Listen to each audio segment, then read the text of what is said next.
Salut, aujourd'hui on se retrouve pour tester le Fox Parang.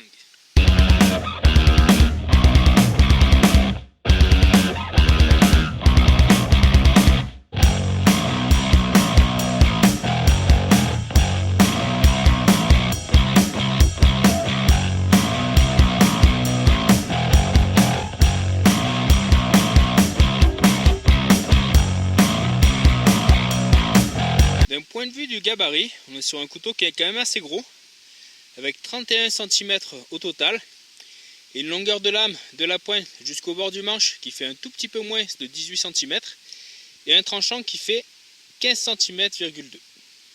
Au point le plus haut, sa hauteur de lame fait 4,8 cm, et au point le plus épais, on a 6 mm d'épaisseur. Malgré son gabarit, c'est un couteau qui n'est pas très lourd, puisqu'il fait seul 344 grammes.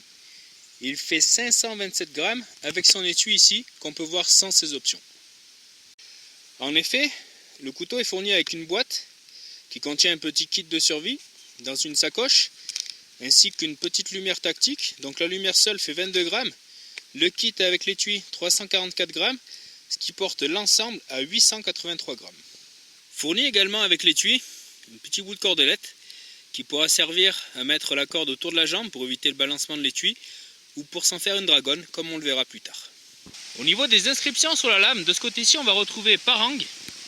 Donc le nom complet du couteau, c'est Fox Parang Bushcraft Jungle. De l'autre côté, on va retrouver des informations sur le couteau, comme la marque FKMD, qui veut dire Fox Knives Military Division. Il a été fait à Magnago en Italie. Son acier, c'est du N690CO, donc un acier qui est assez typiquement italien. Un acier qui est complètement inoxydable, et le design a été fait par AD Alfredo Dorici. Le manche est constitué de Fortprenne, donc un matériau qui ne va pas craindre l'humidité, ni les huiles, etc. Donc il est ici attaché avec 2 vis de chaque côté, mais il est également thermomoulé au-dessus de la soie. Donc on peut voir ici la petite tétine de la fin du thermomoulage. Et la lame est enduite d'un revêtement noir Hydroglider qui vraiment tient très bien.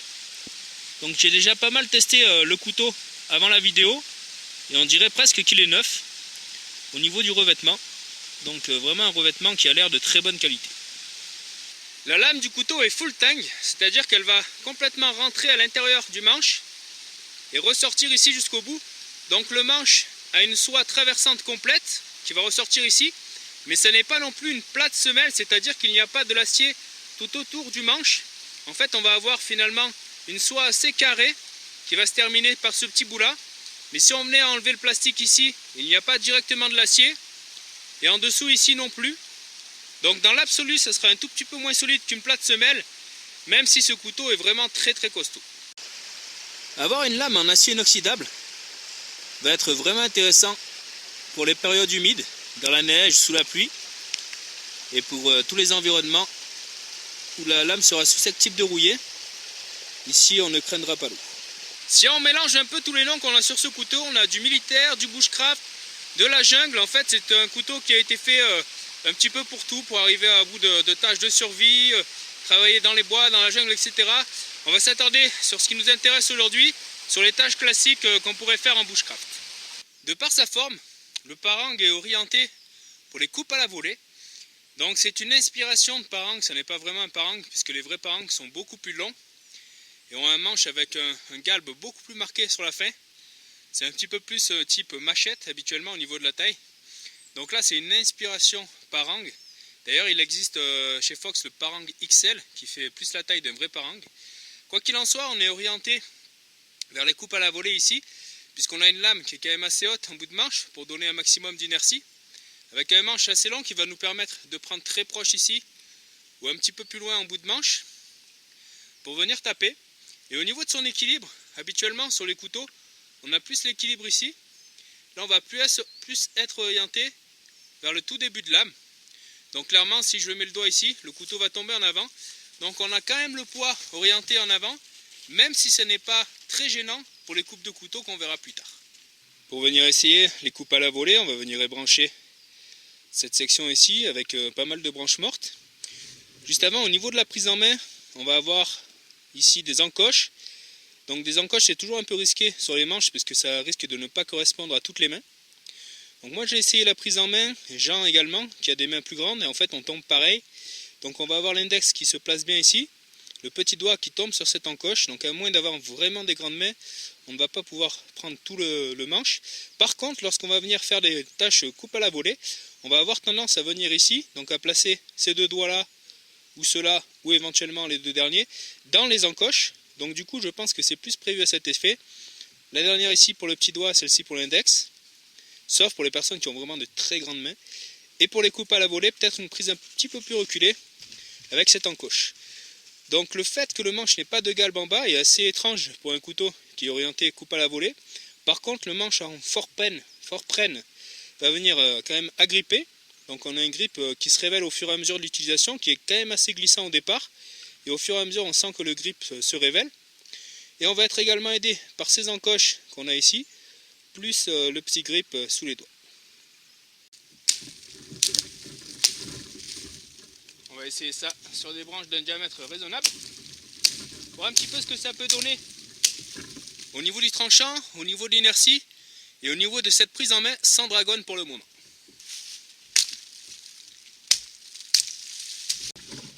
Pour les petites branches, on a vraiment aucun souci. Donc on passe à travers très facilement, on sent vraiment qu'il y a du poids au niveau du couteau. Et au niveau de la prise en main, aucun souci, même sans dragonne, ça tient vraiment pas mal en main.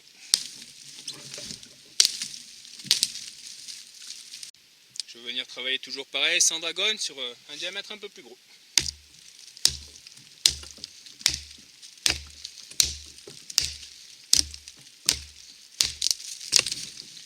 Voilà, on passe à travers sans difficulté. Toujours un petit peu plus gros. On ressent bien que le couteau est orienté pour les coupes en shopping, donc pour les coupes à la volée. Sur du plus gros diamètre, la main ne bouge toujours pas, mais on sent un petit peu les encoches ici qui agressent les doigts, qui est plutôt pas mal pour le grip, ce qui n'est pas vraiment très agréable non plus.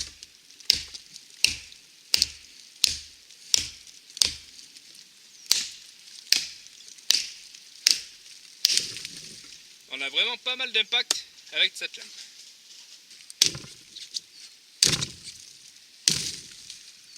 Je vais venir débiter cette grosse branche qui est vraiment très sèche, voir un petit peu comment se comporte le couteau sur du diamètre encore plus gros et voir si le fil ne bouge pas. Voilà, ici on peut voir que le bois est bien sec, le diamètre assez gros comparé à des petites branches, un diamètre qu'on aura tendance à venir abattre pour se servir de bois pour le feu et pour faire des abris. On va voir un petit peu ce que ça donne.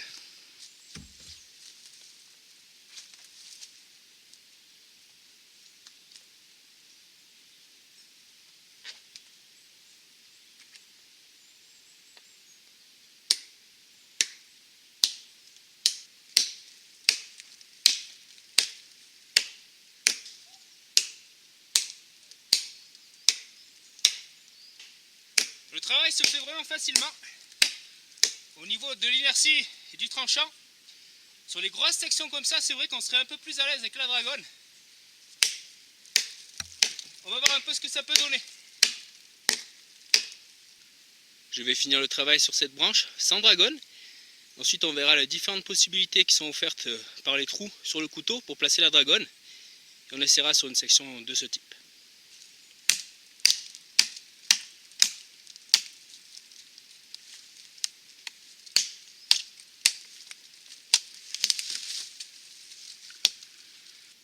La prise en main reste très bien sur les plus grosses branches comme on vient de le faire. On a quand même un très bon grip. Après c'est vrai que pour donner un petit peu plus de frappe, il serait quand même intéressant d'avoir une dragonne. De toute manière c'est un outil que je vais plutôt orienter sur les petites, voire moyennes tâches au niveau des coupes à la volée. Puisque comme on l'a vu c'est quand même pas un très gros outil très long. Donc ça va être quand même assez fatigant de venir à bout de grosses sections. À ce moment-là, il vaudra mieux prendre une hache ou une scie. En tout cas, sur les coupes petites, moyennes, voire grosses, mais moyen grosses, On va voir un petit peu ce que ça peut donner en mettant la dragonne. Alors pourquoi mettre une dragonne sur ce type de couteau? Pour les grosses coupes à la volée. Donc c'est un couteau qui reste quand même assez gros, mais qui comparé à un gros chopper ou un gros couteau de camp, reste quand même d'une taille assez raisonnable et transportable. Du coup, si on veut vraiment aller donner des grosses frappes, ça va être intéressant de placer une dragonne, d'autant plus que contrairement au couteau qu'on voit ici, on n'a pas un retour au niveau du manche, mais il est quand même assez plat, donc ça va être assez intéressant.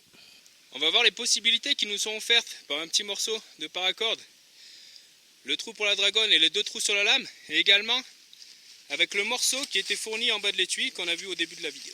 Dans les différentes possibilités, on va bien entendu pouvoir placer la dragonne de manière très classique. On vient ensuite, on enroule la ficelle autour du poignet pour venir sécuriser le couteau. Donc c'est quelque chose que je fais très souvent sur les choppers. L'inconvénient qu'il y a, c'est que ça va quand même serrer pas mal au niveau du poignet. Et on va avoir quand même cette petite tendance à avoir le couteau qui part un peu. Donc ça va le sécuriser. Après, si on veut vraiment que ce soit très très proche, on va quand même être pas mal serré ici. Donc sur ce couteau, on va pouvoir se servir également des 2 autres trous. On va par exemple pouvoir venir se servir du trou pour la dragonne, de 2 trous ici pour venir sécuriser le couteau autour de la main. Donc ça peut être intéressant pour qu'il ne parte pas de ce côté. Et lorsqu'on va faire des coupes à la volée, ça va être retenu en dessous. Donc là je ne l'ai pas serré, mais on peut venir l'ajuster à sa main. Et lorsqu'on va venir taper, ça va venir tenir au niveau des doigts ici et au niveau du dessus de la main, ce qui peut être vraiment intéressant. En faisant exactement la même chose, mais avec seulement le trou d'en bas, on va avoir simplement la ficelle qui retient au niveau des doigts, ce qui va être intéressant pour les mêmes raisons, et aussi pour les coupes à la volée, puisqu'on va être bien retenu ici.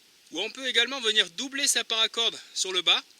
Ça ferait un petit peu garde de sabre de pirate.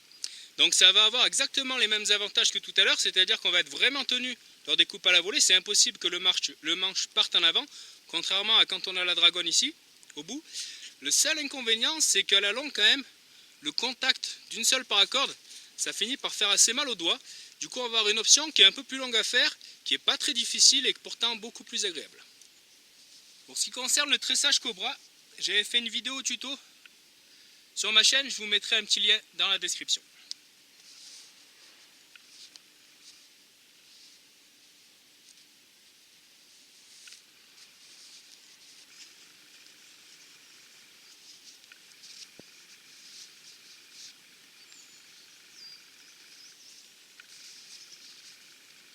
Et voilà ce à quoi on peut rapidement et facilement accéder. Donc on a exactement le même principe de dragonne que tout à l'heure. Simplement on va avoir l'épaisseur du tressage Cobra, ce qui va être un petit peu plus confortable dans la main. Ça ne va pas gêner pour les prises, même si on n'en a pas besoin, ça va juste se rajouter à l'intérieur, donc donner un petit peu plus de grosseur aux manches. On va pouvoir très facilement passer en dessous, se servir du couteau normalement. Et si on en a besoin pour les coupes à la volée, on va pouvoir reculer la main ici, tout en bout de manche. Et là, c'est virtuellement impossible que le couteau parte de la main. On va être très très bien ancré et avec un peu plus de confort qu'une ficelle simple.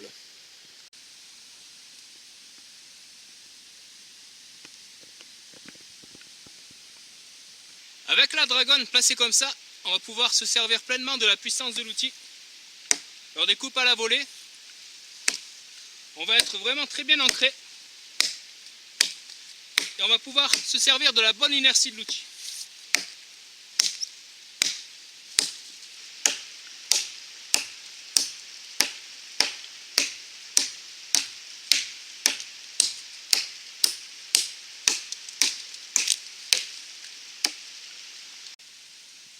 On a vraiment beaucoup de puissance grâce à cet outil.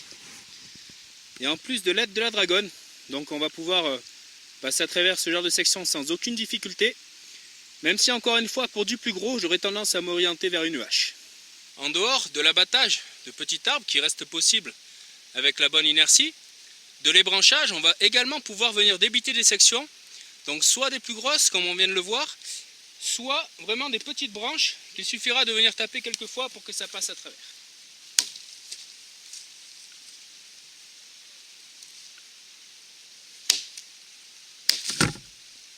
Voilà, en 2-3 coups, ça va suffire sur les branches de ce gabarit.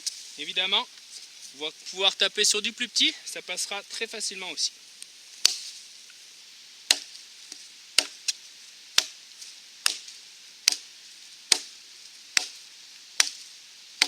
Avec sa longueur de lame et ses 6 mm d'épaisseur, on a donc une bonne inertie pour les coupes à la volée, mais c'est un outil qui va être également très intéressant pour le bâtonnage. Donc on va voir, comme sur les gros couteaux, un test sur une grosse pièce de hêtre, très sèche, très noueuse et quand même assez haute. Concernant le bâtonnage, on va voir ce que ça peut donner sur une pièce de hêtre qui est quand même assez longue et d'un diamètre qui est quand même assez costaud. Donc c'est du bois très sec qui était destiné au chauffage. On va voir si on peut passer à travers avec le parang.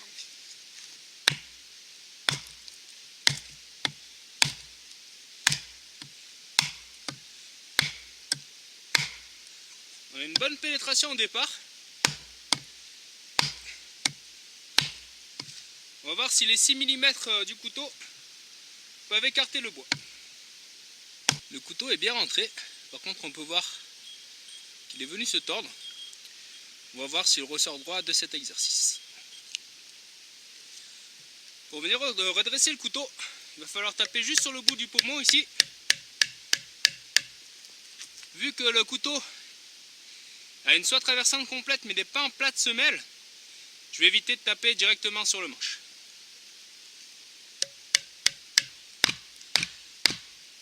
Après quelques coups, j'entends le bois qui craque, qui commence à bien refendre. Donc je pense que ça va être possible de passer à travers de cette pièce.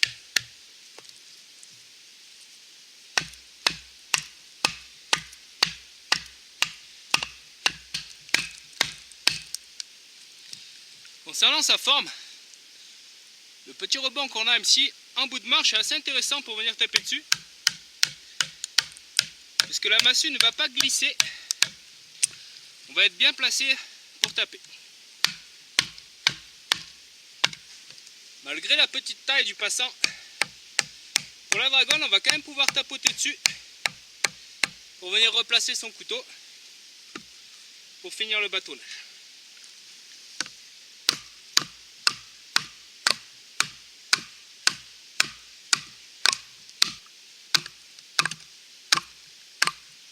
Voilà, ici on peut bien voir que les 6 mm d'épaisseur écartent vraiment le bois.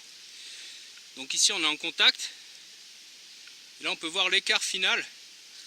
Donc là je suis bientôt au bout de la section. Clairement c'est pas quelque chose que je ferai souvent, parce que c'est quand même un gros travail pour venir à bout d'une section pareille. Quelque chose que je ferai plutôt avec une hache. Mais en tout cas ça nous permet de tester la solidité générale du couteau, qui pour le moment se comporte vraiment très bien.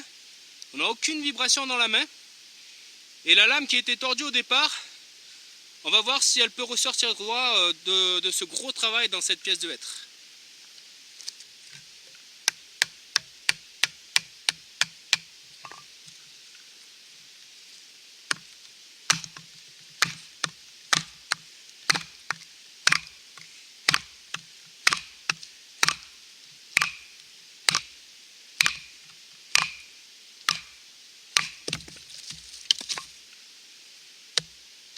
Voilà, très clairement, comme je l'ai déjà dit, c'est un travail qui va demander beaucoup d'efforts. Donc ce ne sera pas forcément l'outil de choix pour ce genre de grosses tâches. On sera beaucoup plus à l'aise avec une hache. Mais en tout cas, le couteau n'a absolument rien. Il est toujours vraiment droit comme un i. On a un grand confort lorsqu'on vient taper sur la lame. On ne ressent absolument pas de vibration dans le manche. Et on a ce rebond dont je parlais, qui va être vraiment intéressant pour venir stopper le bâton. La pièce de hêtre était bien sèche et assez tortueuse avec pas mal de nœuds. Donc c'est vraiment intéressant de pouvoir compter sur son couteau comme ça. Donc généralement on n'aura pas à travailler sur du si gros. Donc pour les petites tâches ça ne sera pas un souci. Voilà la rectitude du couteau après le bâtonnage. Donc aucun souci. La lame est toujours parfaitement alignée sur le manche. Voilà, ici on peut voir que les fibres du bois n'étaient pas rectilignes et que durant le bâtonnage, la lame est passée à travers de quelques nœuds. Donc c'est vraiment pas mal. Bien entendu, qui peut le plus, peut le moins. C'est ce qui est appréciable aussi avec ce genre d'outil. Donc si on n'a eu aucun souci sur le gros bâtonnage, on va voir qu'il est vraiment très facile de venir à bout de ce genre de section, qu'on est plus souvent amené à faire que du très gros. Sur ce genre de pièce d'ailleurs, il est intéressant d'avoir une longue lame, puisqu'on va pouvoir taper des deux côtés sans avoir à toucher le manche. On n'a vraiment aucun souci sur des sections d'un gabarit plus classique et raisonnable.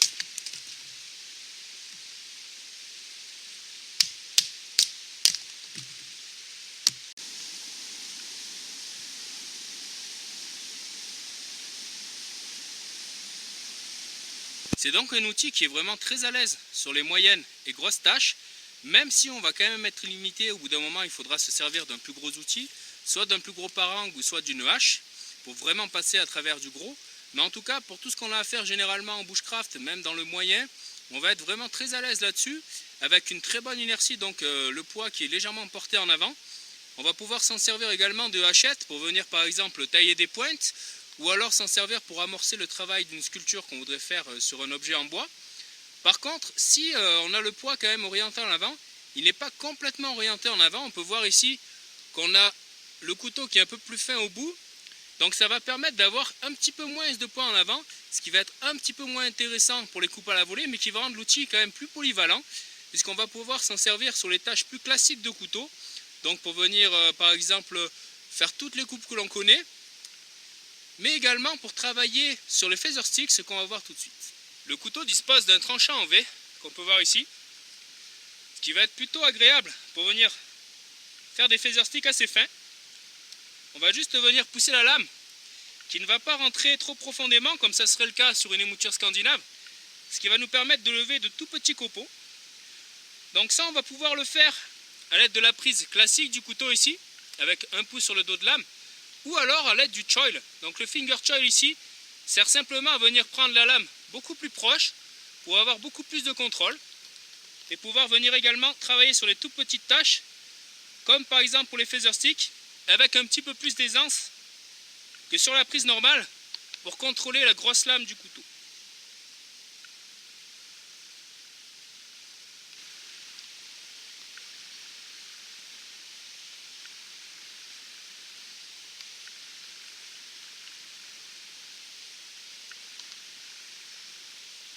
Comme on peut le voir, malgré le gabarit quand même assez costaud du couteau et le fait qu'il puisse faire de grosses tâches, on va pouvoir décoller de très très fins copeaux sans aucune difficulté.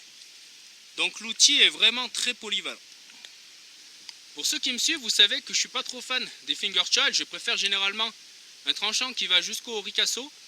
Par contre, sur ce type de lame, c'est quand même vraiment intéressant, puisque contrairement aux couteaux un peu plus classiques, comme par exemple le SI5, on va avoir quand même un poids un peu plus orienté en avant. Donc c'est pas vraiment flagrant lorsqu'on l'a en main, on ne sent pas non plus qu'il part trop en avant, mais ça va quand même nous aider à avoir un plus grand contrôle sur les tâches les plus fines comme les feather sticks qu'on vient de voir. Avec quand même la main beaucoup plus proche, on va atteindre ce point d'équilibre qu'on a vu en tout début de vidéo, donc il se situe à peu près dans cette zone. Donc on va finalement avoir le doigt sur le point d'équilibre, comme on aurait le doigt sur le point d'équilibre sur un couteau type SI5 au niveau de sa première vis. Donc pour ça, c'est quand même vraiment intéressant d'avoir le choil sur ce modèle. Petit détail ici, on va avoir des cannelures sur le dos de lame, à ce niveau-là. Pour l'instant, j'en ai pas vu l'utilité, que je me retrouve jamais dans cette position avec le pouce aussi proche de la main. J'ai plutôt tendance à le mettre ici. Et ici, il n'y a pas de cannelure sur le rebond. Ce n'est pas vraiment gênant, puisqu'avec les 6 mm, on a quand même un bon appui et pas vraiment besoin d'accroche. Donc ces petites cannelures là sont soit mal placées, soit pour les personnes qui se servent du couteau comme ça, ou alors pour le bas du pouce lorsqu'on a le doigt sur le rebond ici. Toujours au niveau des cannelures, on va avoir des cannelures sur le dessus du dos de lame qui ne vont pas gêner pour le bâtonnage, ça ne va pas trop abîmer la massue, qui vont être très utiles lorsqu'on va se placer ici au niveau du finger choil. On va avoir une très bonne accroche au niveau du pouce.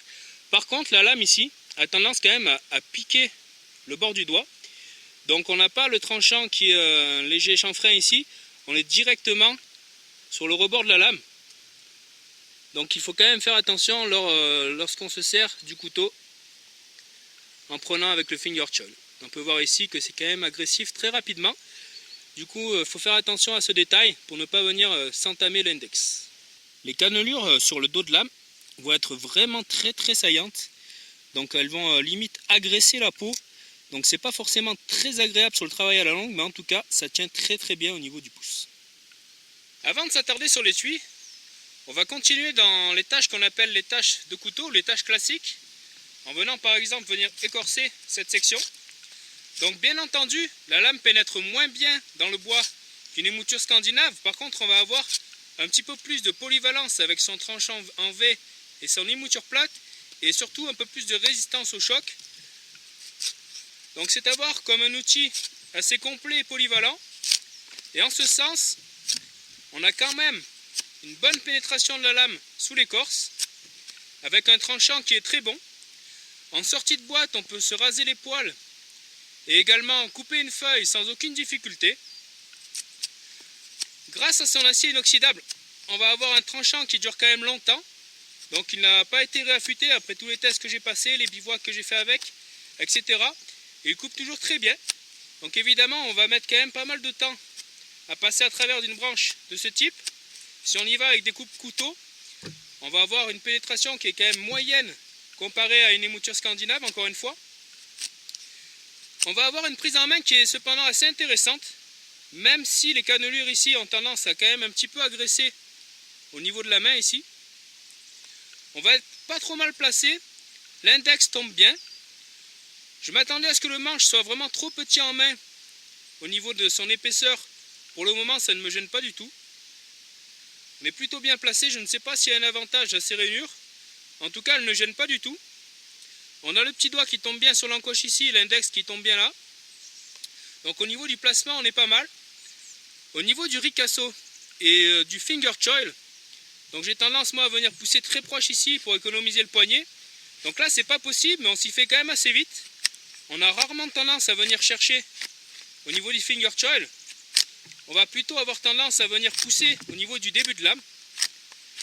Donc c'est un couteau qui sera encore une fois moins agréable qu'un plus petit en émouture scandinave pour le bois, mais qui peut permettre de venir se débrouiller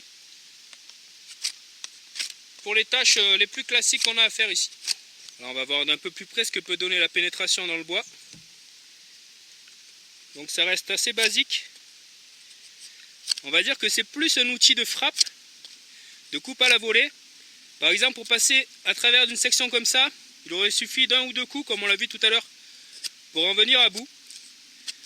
Donc on va avoir tendance à utiliser le couteau plus en frappe qu'en coupe. Même pour venir tailler une pointe, on va s'en servir comme une hachette, comme on l'a vu tout à l'heure, pour venir la tailler, plutôt que pour passer à travers ici, comme on le ferait avec un couteau plus petit. On perdra beaucoup moins de temps et beaucoup moins d'énergie à venir taper la branche. Voilà, par exemple, toujours cette section sur laquelle je peine à passer à travers. En coupe classique, il suffirait de venir donner un bon coup pour passer à travers. Pour les coupes de précision, on va pouvoir venir poser les 2 pouces en se servant du finger choil ici. Donc on va avoir un grand contrôle de la lame.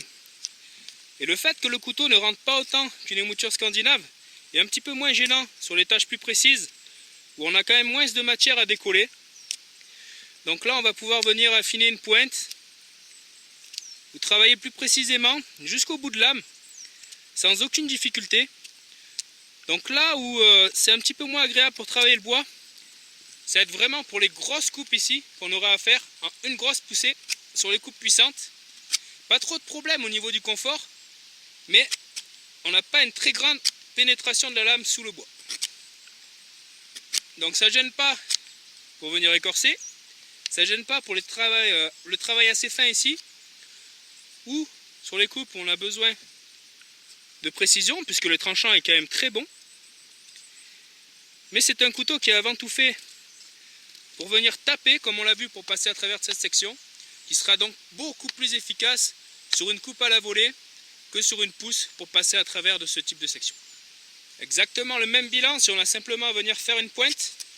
Donc évidemment, on va y arriver. Mais ce ne sera pas le travail le plus agréable, même si on pourra venir la finir sans difficulté, on aura plus tendance à faire comme ça.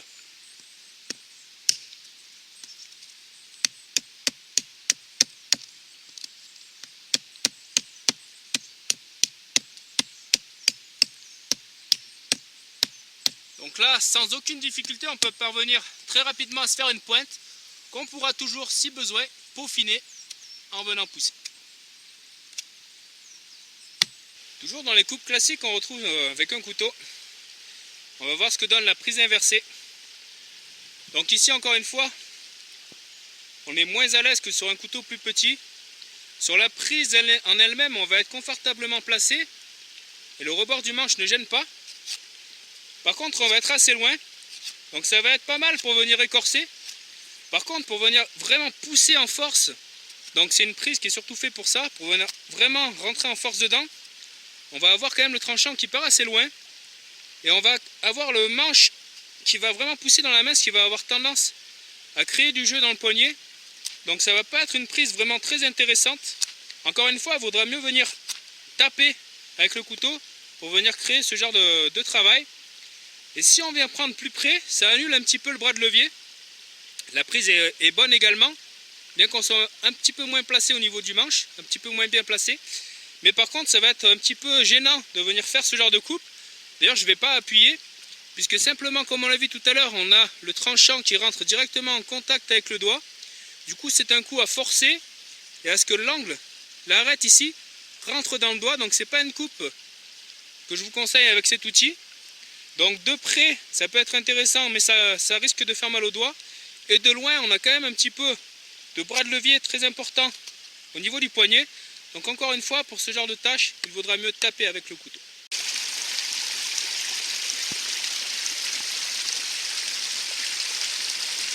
Comme on l'a vu dans l'introduction, c'est un couteau qui est fait d'acier inoxydable. Donc il ne craindra pas du tout l'eau.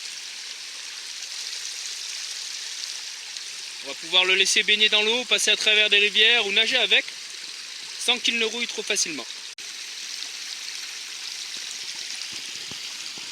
Au niveau de son grip avec les mains mouillées, le matériau est assez surprenant. On sent vraiment qu'il y a de l'accroche sous le pouce lorsqu'on vient passer. Donc finalement le Fortprenne accroche pas mal avec les mains sèches et également très bien avec les mains humides. Même si pour les coupes à la volée, il sera quand même conseillé, les mains humides, de venir placer une dragonne pour éviter que le couteau ne glisse des mains.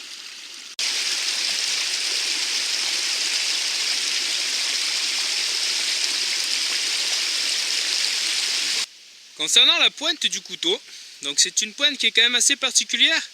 On n'est pas sur un drop point ou sur un clip point comme sur la plupart des couteaux qu'on retrouve pour l'outdoor. On va avoir le dos de lame ici qui se termine juste en arrondi pour venir former la pointe. Donc je m'attendais à une pointe un petit peu du type qu'on peut retrouver sur le Condor Nesmuk, pour ceux qui ont vu mon test du couteau. Donc une pointe sur le Nesmuk que je n'aimais pas trop puisqu'elle avait tendance à quand même être assez ronde et à ne pas fortement piquer. Donc ce qui est toujours assez embêtant lorsqu'on vient planter le couteau dans une bûche. Mais en fait la pointe reste quand même assez saillante. On peut voir ici que le pointu est assez prononcé. On ne retrouve pas de difficulté particulière pour la planter dans les bûches. D'autant plus que ici, comme on l'a vu lors du bâtonnage, on a le tranchant, le dos de lame, qui vient s'affiner ici. Ce qui va aider pour la pénétration de la pointe. Voilà, c'est qu'un détail, mais c'est toujours appréciable de pouvoir venir planter son couteau sans difficulté. Et pour le moment, il n'y a aucun problème. L'avantage qu'on va avoir à avoir une pointe aussi large ici, contrairement à d'autres couteaux, c'est qu'on va avoir une pointe qui du coup sera un petit peu plus solide.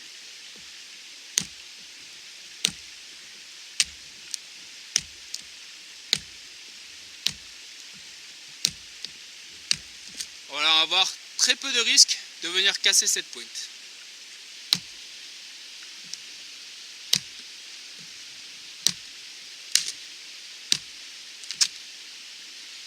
Voilà, par exemple ici, aucun souci sur la pointe, elle ne se tord pas. aucun dommage sur ce genre de travaux. Avec sa hauteur de lame, on va avoir vraiment une très bonne prise pour venir se servir de la pointe avec précision. Pour le reste du couteau, comme le manche reste assez léger, on n'est pas vraiment gêné par l'ensemble de la longueur. On va avoir quand même pas mal de précision ici. Après, ça sera une pointe qui sera un petit peu moins marquée que sur d'autres couteaux. Et également l'angle au niveau de son tranchant, on va avoir une courbe un peu plus prononcée ici. Sur les autres couteaux, ça part un petit peu plus rapidement. Donc on va avoir un petit peu moins de facilité pour venir vraiment creuser un trou avec ce type de pointe, mais ça reste tout à fait possible. Voilà, ici on est vraiment très bien ancré. Donc la pointe ne glisse pas, comme ça peut avoir tendance à faire sur les couteaux qui ont le bout assez rond. On va être quand même bien enfoncé dedans. Après, pour venir attraper le bois et trouver du tranchant, on va devoir donner quand même un peu plus d'angle ici que sur un couteau avec une pointe un peu plus saillante et le tranchant qui attaquerait beaucoup plus tôt. Ce sera beaucoup plus difficile avec ce genre de lame de venir faire par exemple un pré-trou pour le feu à l'archer, mais ça reste tout à fait faisable. Le couteau dispose d'un talon dépassant, mais il est quand même assez petit, même s'il fait les 6 mm d'épaisseur de la lame. On va avoir tendance en s'en servant à venir taper également le manche qui est presque à la même hauteur.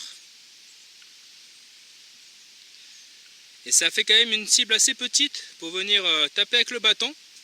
Donc c'est plus un passant pour la dragonne que vraiment un talon dépassant qui aurait mérité d'aller un petit peu plus loin ici. Mais en tout cas, ça peut toujours dépanner pour venir casser des noix, etc. Ou éventuellement venir taper au cul du couteau en faisant bien attention à avoir simplement le passant pour la dragonne. Voilà, concrètement ici on peut voir que si l'on tape, on va avoir autant le manche que le talon dépassant. On a quasiment la même hauteur sur les deux.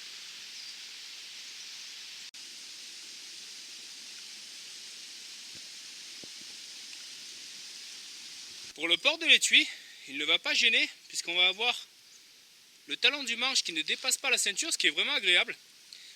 Avec la taille du couteau, si vraiment il avait tendance à balloter, on pourrait se servir de la ficelle qui était fournie, dont je me suis servi pour faire la dragonne, pour venir l'attacher autour de la jambe, pour éviter tout ce qui est ballottage. Pour rentrer et sortir le couteau, il suffit d'enlever le clip, de venir le tirer, de le pousser à l'intérieur. Donc ici on va avoir une rétention qui est déjà vraiment suffisante.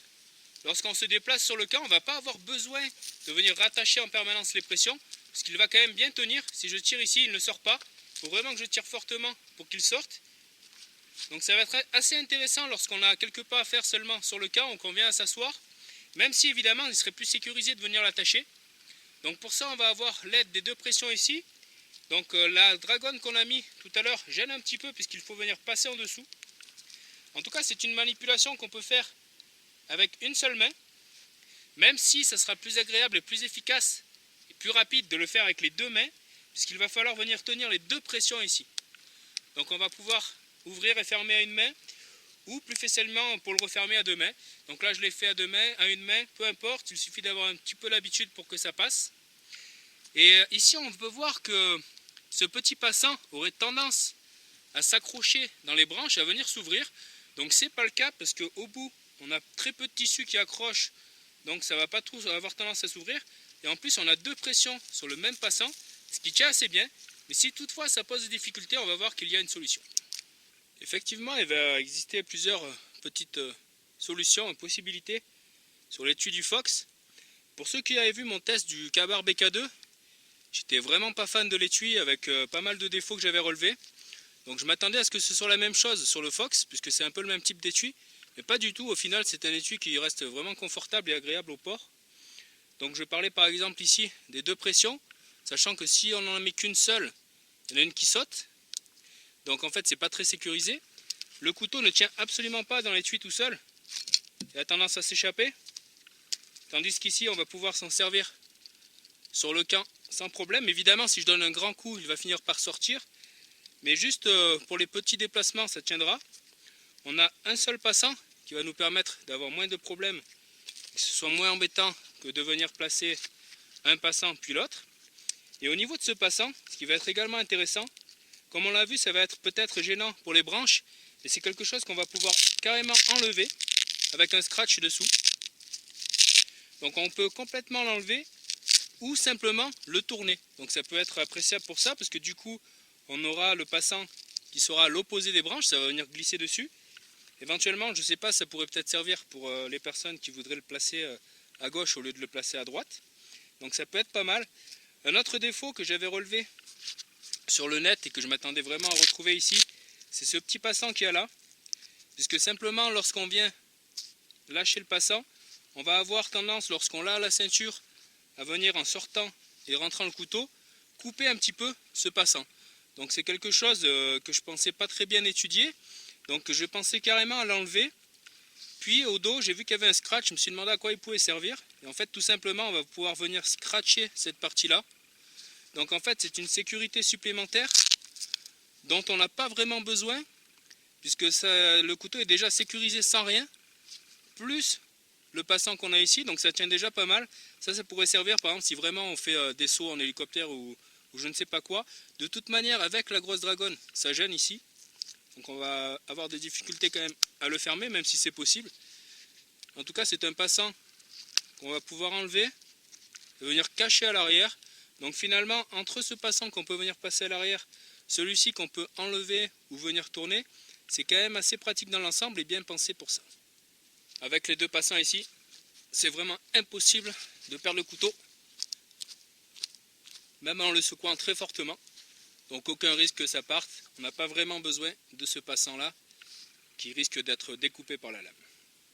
En ce qui concerne le passant ceinture, il est assez gros, donc on peut accueillir une ceinture quand même assez large, sans difficulté. Comme sur le BK2, on va pouvoir venir enlever ici pour venir mettre la ceinture. Donc c'est quelque chose que j'avais relevé également sur le BK2 qui n'était pas très pratique, parce qu'il faut venir passer à l'intérieur la ceinture, etc.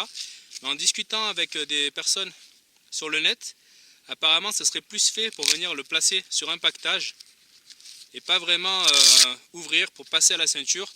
De toute manière, on a juste à venir passer la ceinture dans ce passant. De l'autre côté de l'étui, on va retrouver le logo de la marque ici. Et un autre détail qui ne m'est pas utile personnellement, mais qui peut être bien pour les personnes qui ont des tendances plus tactiques. On va avoir des passants mollis sur l'arrière de l'étui ici, et également une petite attache au niveau du passant ceinture. On va retrouver des passants mollis également sur l'avant de l'étui. C'est tout simplement fait pour venir y fixer le petit kit de survie. Donc c'est une chose que je ne ferai pas non plus, parce que ça fait un gros pactage au niveau de la ceinture. Je préférerais largement, si j'ai besoin de cette boîte, la placer dans le sac à dos, ou éventuellement à côté à la ceinture. Mais là, ça fait quand même un gros pactage assez lourd à porter sur le couteau. Même si, comme on l'a vu, ce n'est pas quelque chose que je vais porter personnellement sur le couteau, au moins qu'on puisse dire, c'est que le packaging du Fox Parang est vraiment complet. Donc ici, c'est une petite lumière, donc quelque chose de plus tactique qu'on vient craquer en deux pour que ça fasse une petite source de lumière. Ensuite, on a la fameuse sacoche avec toujours le logo qu'on retrouve derrière l'étui du couteau. Et à l'intérieur, une petite boîte Miltech. Donc la boîte en elle-même est pas trop mal. Par contre, le matériel qui est à l'intérieur, je ne l'ai pas testé, mais on sent tout de suite que c'est de moindre qualité. Voilà, pas vraiment besoin de tester pour voir la qualité du matériel. Donc c'est toujours bien que ce soit fourni, c'est sympa. Après, est-ce que ça fonctionnerait vraiment si on en a besoin? Je ne sais pas trop. Donc à l'intérieur, on va avoir une petite scie commando ici. Un peu de fil de fer. Un petit fire steel. Donc par contre, j'ai gratté sur le fire steel et j'ai décroché absolument aucune étincelle. On a une petite boussole. Voilà, également un tout petit couteau. Quelques pansements, une lame de rasoir. Ici à l'intérieur, on va avoir un miroir. Donc ça peut être pas mal. Voilà, donc c'est quelque chose qui reste quand même assez gadget. Et que je ne porterai pas sur le couteau, mais qui a le mérite d'être là. La boîte est censée être étanche. Donc après, pour les personnes qui voudraient la porter, la boîte en elle-même a l'air pas mal. Il suffira de la remplir avec des accessoires de meilleure qualité. L'étui est en cordura d'une qualité acceptable, avec à l'intérieur ici un insert en plastique pour accueillir la lame. Enfin, sur les deux côtés de l'étui, on a des petits passants élastiques ici, qui vont nous permettre de placer diverses choses, comme par exemple pour ceux qui souhaitent utiliser la petite lumière ici, ou un fire steel par exemple. Même s'il est plus orienté vers les tâches où il faut venir taper, ça va être un outil qui reste très polyvalent, avec lequel on va pouvoir tout faire au niveau des petites et moyennes tâches qu'on aura à travailler en bushcraft. Donc pour moi c'est avant tout un chopper, donc un chopper qui est fait pour venir taper en coupe à la volée. C'est avant tout un chopper qui peut couper comme un couteau, contrairement à par exemple un BK2 qu'on a vu tout à l'heure ou un SI5, qui pour moi est avant tout un couteau qui peut faire du chopping. Donc c'est pas tout à fait la même chose. En tout cas on va pouvoir absolument tout faire comme on l'a vu. On va pouvoir passer à travers de sections quand même assez belles en coupe à la volée. On n'aura pas besoin de bâtonner le dos de lame à 45 degrés pour passer à travers les branches, puisqu'on a beaucoup d'inertie au niveau du couteau. Cette inertie qui ne va quand même pas trop gêner pour les coupes plus classiques, bien que le couteau ne rentre quand même pas très bien dans le bois, contrairement à d'autres couteaux, notamment les plus petits en émouture scandinave qui sont faits pour. En tout cas, c'est un outil qui, après tous ces tests, n'a pas souffert. Le revêtement, on pourrait presque penser qu'il est neuf et que je m'en suis pas servi. On n'a évidemment absolument aucune tache de rouille au niveau de son acier inox. Et j'ai une très légère petite dent à ce niveau-là. Donc c'est vraiment rikiki. Mais pour tout vous avouer, je crois que c'était fait lorsqu'il est tombé une fois. Il m'a échappé, il est tombé dans les pierres. Donc je pense que c'est ça. En tout cas, pour tout le reste du tranchant, il est identique à quand je l'ai reçu. Et il maintient très bien le tranchant. Voilà, en espérant que cette vidéo ait pu vous aider. Merci et à bientôt.